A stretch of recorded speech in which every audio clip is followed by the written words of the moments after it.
Сәлем достар, біз бүгін сіздермен ерікті қозғалыс және оның бұзылыстарын талқылайтын боламыз.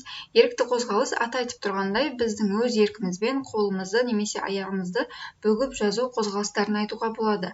Ерікті қозғалыстар іске асуы үшін алдымен импульстар ми қыртысында пайда болып, ол бұлшықеттерге жеткізіліп отыру керек. Яғни осы қозғалыс жүйесінде пирамидалық және экстрапирамидалық жолдар арқылы бұл қызметтер іске асады.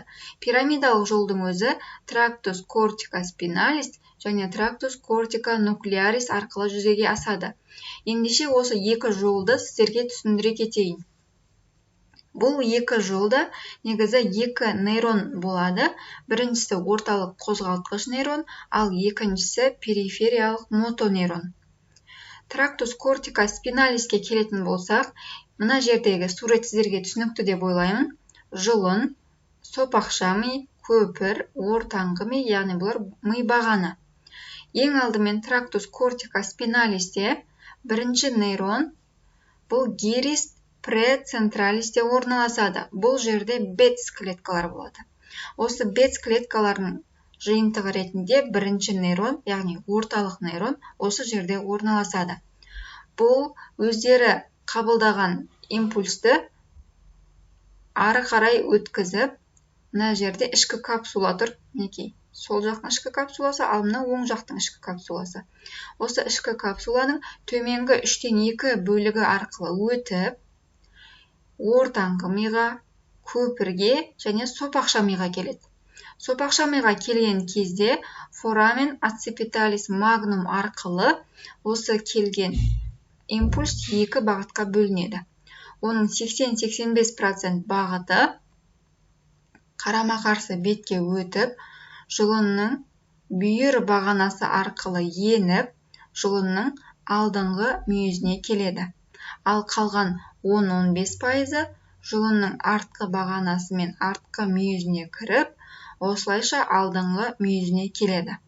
Яғни осы жерге келген кезде бұл жерде екінші перифериялық мотонейрон орналасады.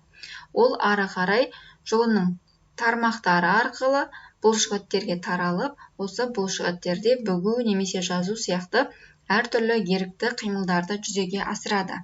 Бұл бізде трактус кортика спиналис. Ендеше трактус кортика нуклеаристі сіздерге түсіндірейін. Бұл кезде де гирус прецентралистен бірінші нейрон түзіледі. Яғни бұл бізде орталық қозғалтқыш нейрон. Ол өз кезегінде ішкі капсуланың тізесінен немесе ортасынан өтіп, төменге қарай ортаңғы миға келеді. Ортаңғы мида 3-ші және 4-ші ядролар арқылы олар өздеріне қарама-қарсы ядроны да иннервациялайтын болады. 3-ші өзіне қарама-қарсы 3-ші ядроны, 4-шісі өзіне қарама-қарсы 4-ші ядроны. Тура осылай көпірге өтеді. Көпірде 5, 6, 7-ші ядролар арқылы және сопақша миға өтеді. Сопақша мида 9, 10, 11, 12-ші ядролар арқылы олар өздеріне қарама-қарсы ядроны иннервациялайтын болады. Бұл кезде екі ерекшелік бар. Бұл жердегі 7-ші ядромыз бірінші сол жақтан импульс келген кезде оның тек жартысын ғана иннервациялайды және оған қарама-қарсы ядроның да жарты бөлігін ғана иннервациялап келесіге төменге қарай өтеді. Тура осылай сияқты оң жақтан да импульстар келген кезде ол да тура осылай келіп, ол мынаның қалған жартысын иннервациялайтын болады. Яғни 7-ші ядрода осындай ерекшелік бар. Және 12-де мысалы сол жақтан келген импульс бұл оң жақтағы 12-ші ядроның жұбын иннервациялайды, ал оң жақтан келген импульс 12-ші ядроның сол жақтағы ядросын иннервациялайтын болады. Бұл жердегі 3, 4, 5, 6, 7, 9, 10, 11, 12 бұлар екінші перифериялық нейрон болып табылады.